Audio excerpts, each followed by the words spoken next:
Hello mga kabayan, welcome sa aking vlog sa Montreal. Kalabas lang natin sa trabaho. Sobrang lamig ngayon, grabe. Tayo ay magni-negative 20 bukas.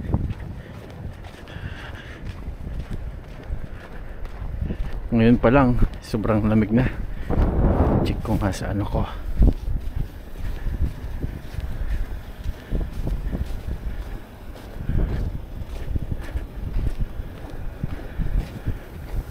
Negative 9. Pero feels like negative 13. Negative 9 lang siya, pero yung lamig niya parang ano, sakit sa kamay. Lamig niya parang negative 20 na. So bukas magano tayo bukas, full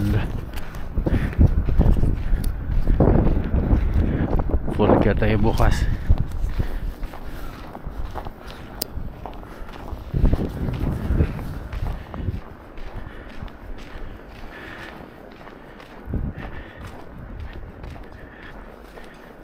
Nainigas yung kamay ko.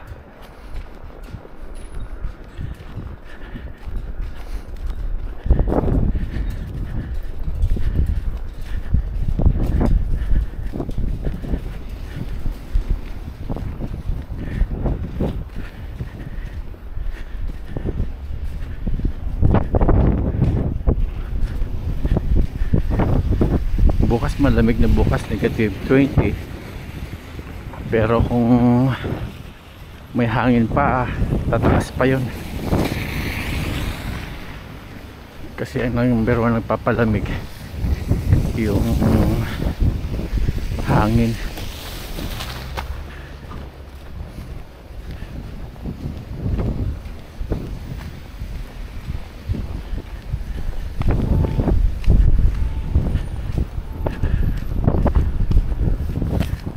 Natin ilong natin.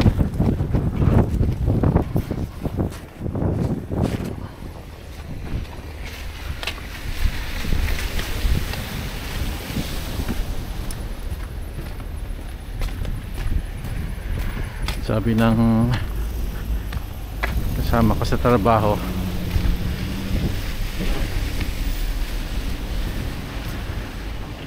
naligo na siya dati. Naligo siya, tapos biglang umalis siya. Nagigilo daw yung ano niya, yung balbas niya, saka bigote niya, saka yung buhok niya.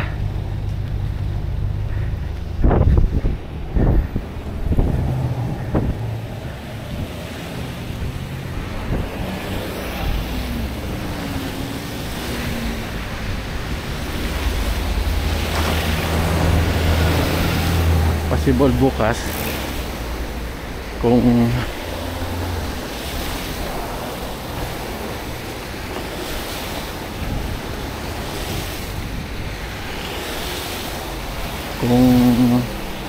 sobrang lamig, baka yung iba hindi napapasok. Ganun yung iba dito.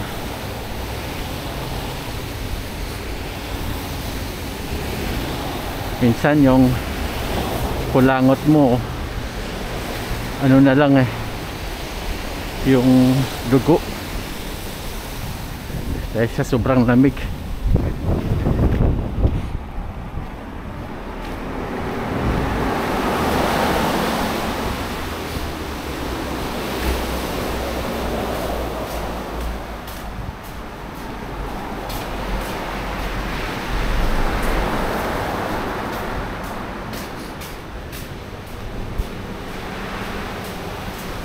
Wala pa dito kasi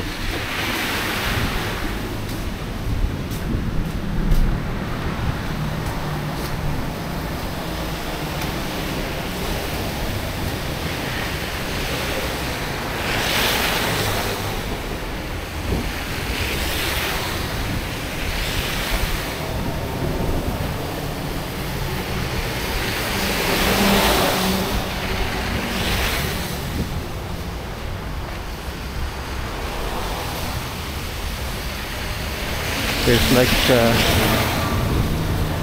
negative 13. So isipin mo, negative 13 pala, sobrang lamig na.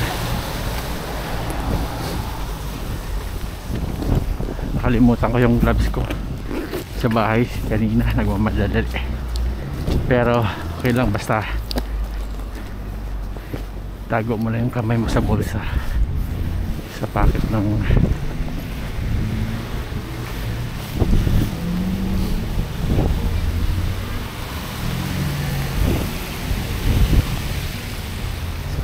iyong ng coat.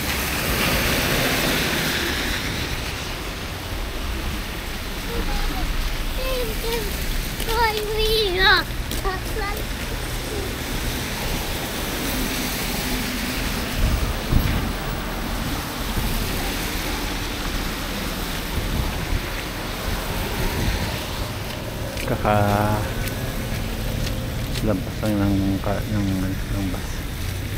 Tumitingin yung mga tao sa akin kasi may kamera ako sa bilig.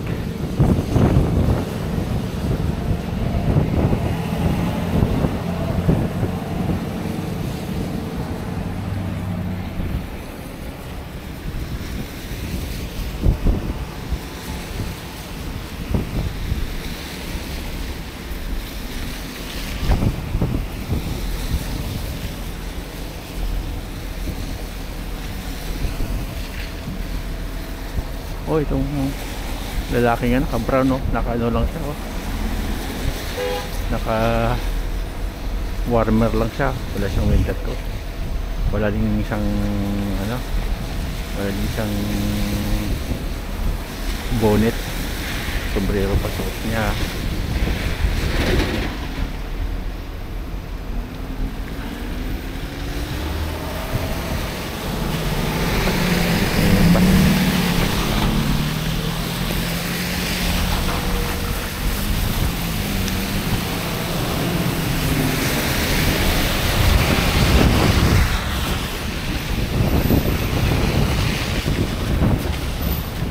Gusto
tumigil yung bus, hilahin mo lang to dito, yung kulay dilaw dito, yung dilaw na to. Tapos yung dito din, yung may pindutan dito, yan yung papatigil sa sasakyan.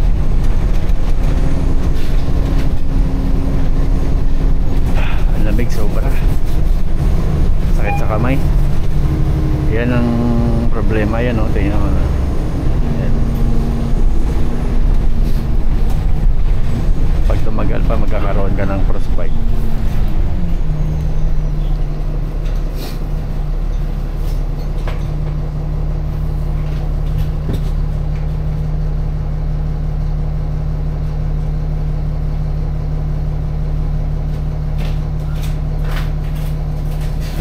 Parang ano lang ako naka dashcam kasi may camera. Wala namang pakialaman dito.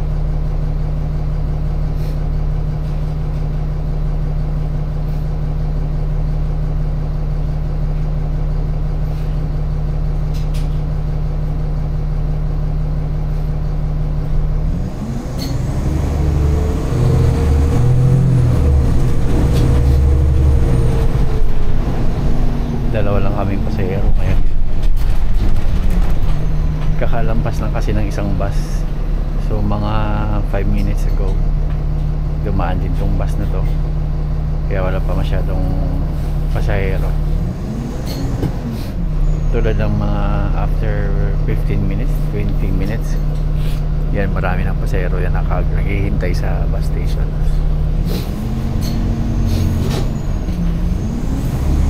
Ayan mga bayan, may Pizza Hut din dito. Ayan o, Pizza Hut.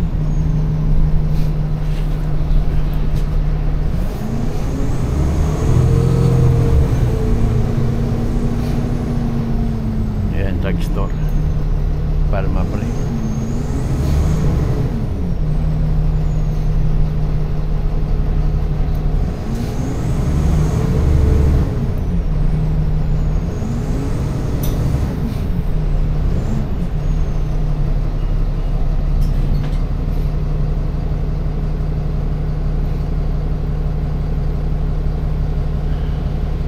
May nagbabaking.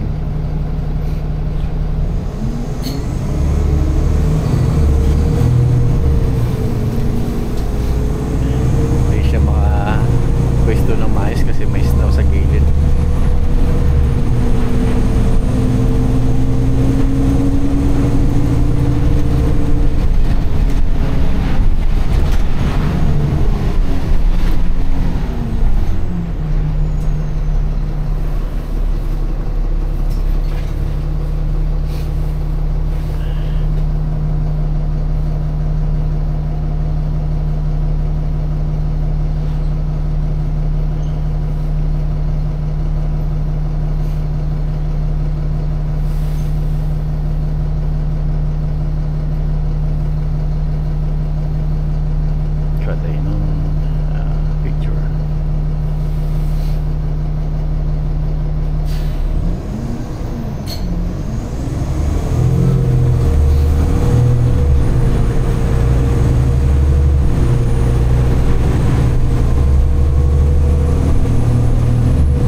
Malamig ngayon kaya siguro wala masyadong tao kasi pag sobrang lamig kasi kunti na yung tao, tapos yung iba ma-absent, hindi sila pumapasok kasi sobrang lamig. Kaya kung nakikita nyo kanina yung parang ano, kung nahagip ng camera ko yung ano, yung meter speed, makikita doon yung takbo ng sasakyan. Pero mga ganitong way na kalsada, pag main road ganito 50 mph lang yung takbo.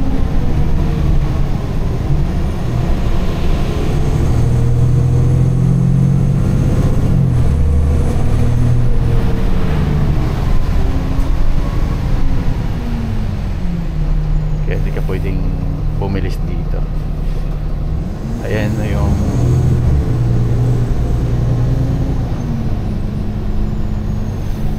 sa mga building, minsan may nakalagay na aloe. Yan. Ibig sabihin for rent yan. Nangangailangan sila ng tao na nagre-renta.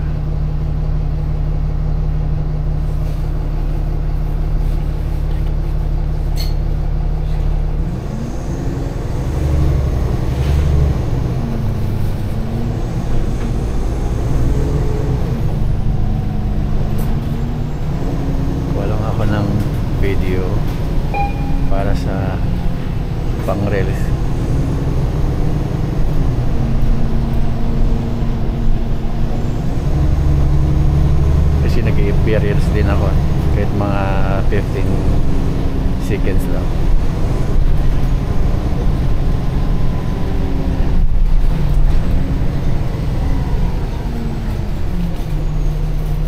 Ayan yung mall nila dito, malaki din siya,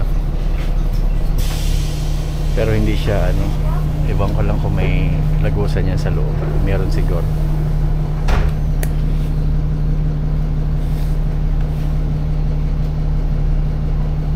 Malaki din siya. Oh, ayan. Malaki din siya. Ayan oh, ayan bus yung sa harap niya oh. Isang bus. Ayun. Kaya wala masyadong pasahero dito. Kaya yung mga pasahero mamaya dun sa babaan ko na last.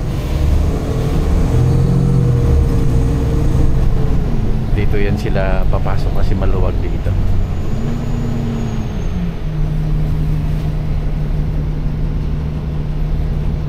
Ayan, nakikita nyo ba yung ganyan yung sa baba? Ayan, yung sa baba na yan, yan yung mga ano yan, garden yan. Pagdating ng summer, taniman niya ng mga gulay yan sa baba. Taniman niya ng mga gulay.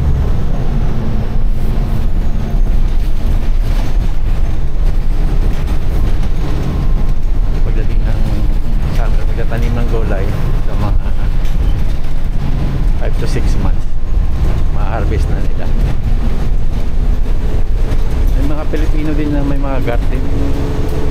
Pwede ka rin magtanim sa ano, sa paso nga lang, pero kung may sarili kang bahay, pwede ka rin magtanim ng gulay sa tabi ng ano mo, ng bahay mo, sa tapat ng bahay mo. Like pwede ka magtanim ng mga ng kamatis. Ayun, pwede yan, mga mapibilis lang, mga pechay, ganyan. Pwede kang magtanim like mga iba pang mga mabibilis lang na mga gulay na ano, mabilis lumaki, pang ano lang, pang 5 months lang or 6 months para ma-harvest. Ayan, so hinila ko tong kulay yellow na yun para bumaba tayo.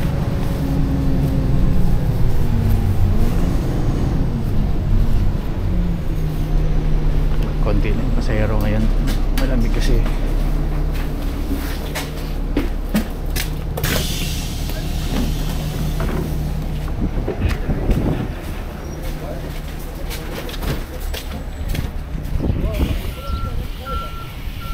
Hindi tayo nakahabol sa bus, I mean sa traffic light.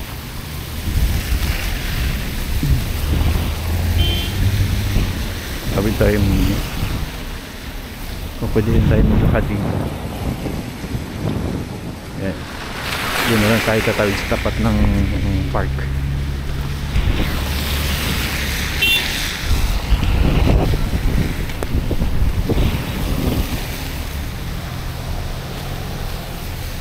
Dito nagsiserve ng kape dito, pero yung pinaka popular na kape dito yung ano, Tim Hortons, saka ano, tsaka Starbucks. Sa Starbucks yung maraming ano, kami din nag-order.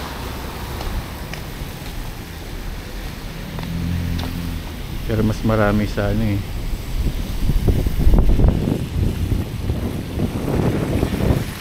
mas marami sa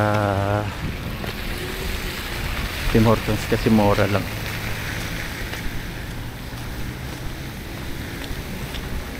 Kaya pwede tayo dito mag-wait.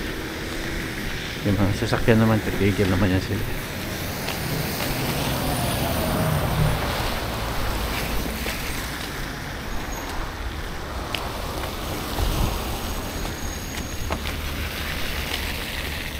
Pwede tayong kumuha ng video dito. Ganyan.